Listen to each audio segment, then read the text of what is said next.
How you getting on? Harold, how you doing? You okay? Yeah, very good. Thanks. Very good. Thanks. Hope you had a good international break. Al McGregor's signed up for another year. Yes. How big a boost is that? And was it a bit of a no-brainer decision, really?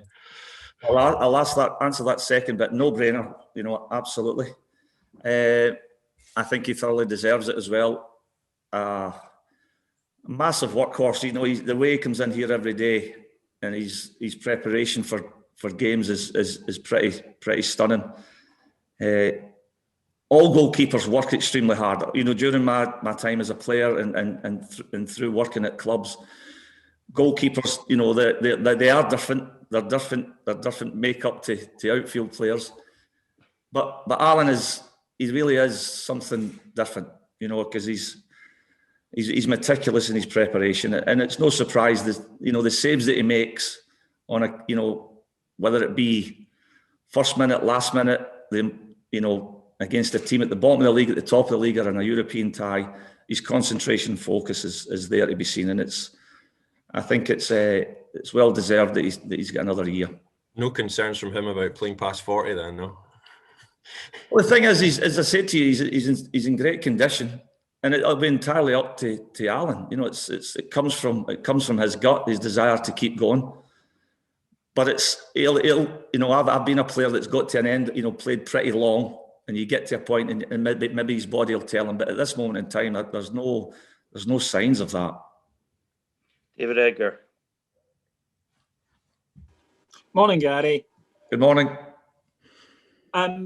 With the way the fixtures have worked out, has it almost been a case of being able to reset after the emotion of the last few weeks and now go into what is essentially a bit of a mini season with the rewards of potentially finishing undefeated and, of course, the Scottish Cup? No, I think that's the exact point I've been trying to make. Yeah, that's the thing that we'll emphasise to the players. There is a little mini season, as you say, with the league games. There's nice targets, and there's stuff to get inspiration of trying to go through those 5 fixtures well, but also the chance of getting a good run in the cup and getting to Hampden, in the 21st of May. So that's what we're going to try, and we want to finish pushing, rather than just relaxing. And we see winning the league as a start to something, so we've got to try and build on that. Gabriel, go ahead. Hi, Gary. You said you got to try and build on winning the league. Obviously, the monkey is off the back with that and winning a trophy. But do you think there's almost another monkey to get off the back in terms of winning a cup competition? Not necessarily, but what I wouldn't do is we can't sit back and relax. I think it's the job of obviously the gaffer and all the coaching staff to emphasise and push the players to go and finish the season with a bit of style. Try and get through the league programme without losing, and also as I've just, it's why not? Why can't we just go and really make a big push to get to Hampden? Andy Newport, please. Morning, Gary. Can I just get an update on how James Tavernier and Ryan Jack are doing in terms of their injuries? Well, the positive on Tav is that he's back on the grass, so that was nice to see yesterday. He's out there training on his own, obviously with the physios and stuff. But that's a big positive. So he's getting closer and closer. Ryan has been in London the last couple of days to done at some specialists. So we're awaiting some of the results coming back up from London on that visit. We're obviously just down there trying to just further investigations of trying to get to the bottom of Ryan's problems. So we'll wait for the results of that. I think Nico Katic is back in the grass, which is good to hear as well and good to see. And then we're just obviously waiting on all the international guys coming back. They're all due back in today. Jordan Campbell. Morning, Gary. Morning. Obviously, you spoke about Alan and the importance of his experience. Stephen Davis is another one who signed up for another year. How important is the two of those in particular in terms of providing that continuity over the next couple of seasons potentially when you're building a squad?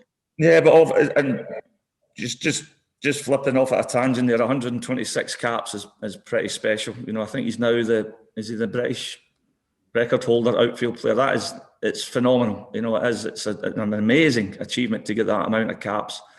And this season, you know, I've just been asked previous who's the player of the year. There's been 4 or 5 outstanding players, you know, amongst a whole squad of players who've played really well. But Steve Davis has been impeccable for big chunks of the season, and he's been outstanding. So really pleased for him that he's signed another year and he's going to be with us again. And it's, you know, you do tend to look down the spine of a team. So when you go McGregor and you get Stephen Davis as well in that line, that bodes well. And Andrew, to finish, please. Morning, Gary. Obviously, this is a cup competition you'll be determined to win, but does the game this weekend maybe present you with an opportunity to give a bit of game time to guys who haven't played maybe as much as others this season? You know, that's something we've looked at this week, you know, and we'll evaluate everything when the international guys come back to see how they're looking. But as you say, that there will be opportunity for players to get minutes. But, you know, we feel we won't be picking a weakened side or a under-strength side. We feel this is going to be a really competitive game. They're a team that are going, obviously they're going pretty well. They're sat second in the league, pushing for promotion. So it'll be very competitive. So we're giving this game our full attention. We want to try and get through the tie. Cheers, guys. That's Gary done and dusted. We'll have Scott in a moment. Thanks, Gary.